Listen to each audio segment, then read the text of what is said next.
Hi, this is Guthrie Govan here. Today we're going to be learning another lovely Steve Vai track. This one's called Tender Surrender, and for convenience I've decided to chop it up into 4 distinct sections. Clean melody section, clean solo, dirty solo, and finally another clean melody section at the end. I've decided to demonstrate all of this without the use of a wah-wah pedal and without the bizarre crossfading between the 2 amp sounds which you hear on the original. This way hopefully the rendition's a little more usable to everyone at home.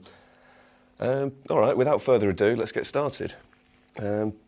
Most of the melody for this track is played in octaves, which is perhaps a tip of the hat to Jimi Hendrix or Wes Montgomery. And the basic shapes you need are this one, which is index finger at the A string, 7th fret, and your middle finger 2 frets higher on the G string. It's worth spending a little bit of time getting your hand position right so that when you hit all 6 strings you only hear those 2. So the underside of this index finger can be muting the D string and also the 2 skinny strings. The top of your index finger can mute the low E. So as you can see, you can be reckless with this hand and only hear those 2 notes. Okay, now there's a companion octave shape on the D and B strings, which is 1 fret wider.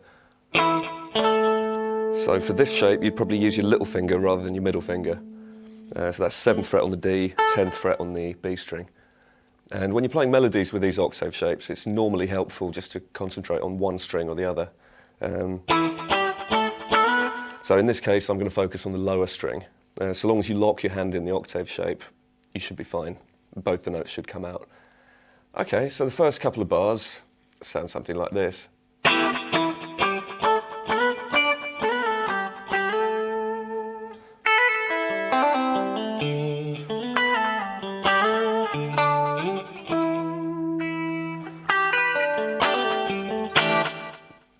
Okay, so if we slow that down, we start off with a little stab on an E minor 7 chord here. So you bar your index finger over the 7th fret, every string except the low E, and middle finger at 8th fret on the B string, and ring finger 9th fret on the D string.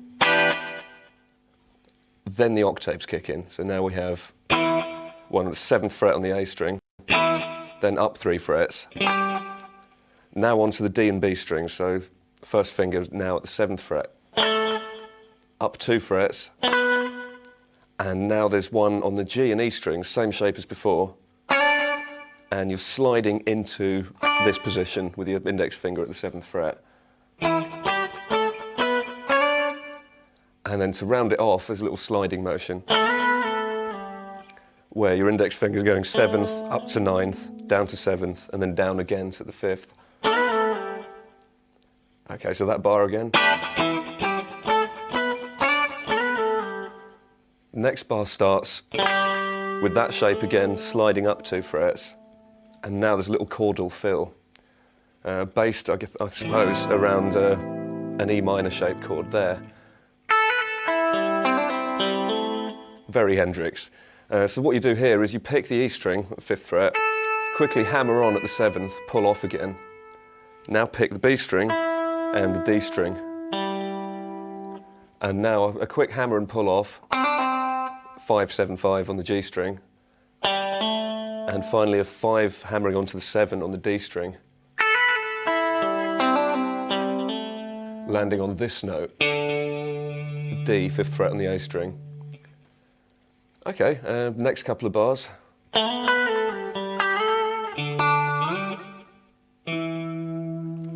So what we're doing there, kind of breaking the octave shape up, so you play the lower note first and then the higher one. You might find it helpful to use your swearing finger. So that's 7th fret, pick just the B string, slide up, and now pluck the B string, slide the whole thing down 2 frets, and another 2 frets. And now the same idea of splitting the octave up, starting with 5th fret on the D, now pluck the B string, slide up to there. So that whole bar again, and rounding it off with 5th fret on the A string, and again a broken octave shape, so it's the A string, then the G string, slide all the way up to there, 10th and 12th frets, and greet the new bar with this octave shape here back at the 7th fret A string.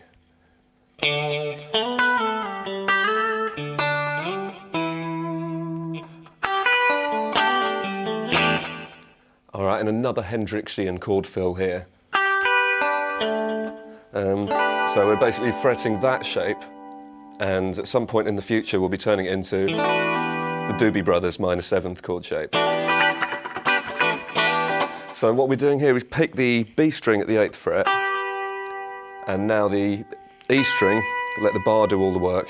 Now the G string and the D string, so B, E, G, D, and now pluck all three of those strings together, the D, G and B strings. Hammer on that chord shape there, as discussed earlier. And finally, 7th on the D, 10th on the A, 7th on the D again. So that whole fill.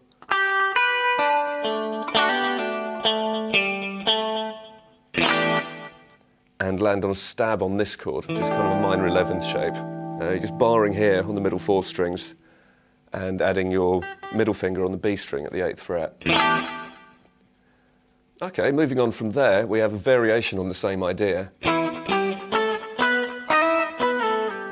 Nearly the same as the figure we had at the start, but this time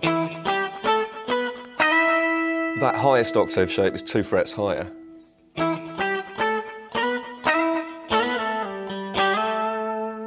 Otherwise, this is all stuff we've already done.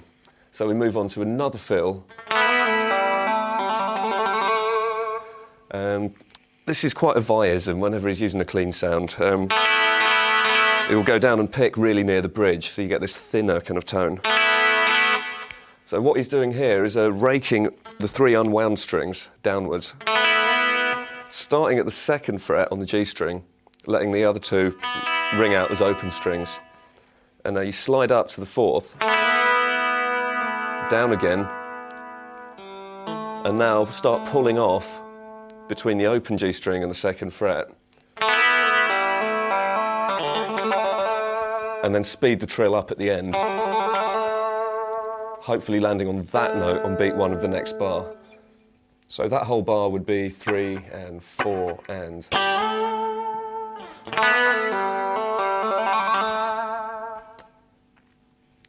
And now to round that phrase off.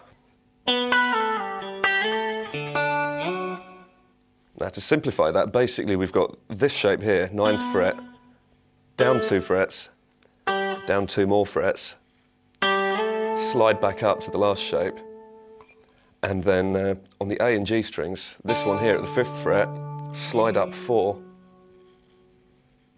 and finally you play that shape again and try and bend both of the notes a semitone sharp, and then down again. I wouldn't worry too much about the accuracy of this, because at the kind of speeds we're playing it at, it's more of an inflection rather than a separate melody. So that whole chunk again.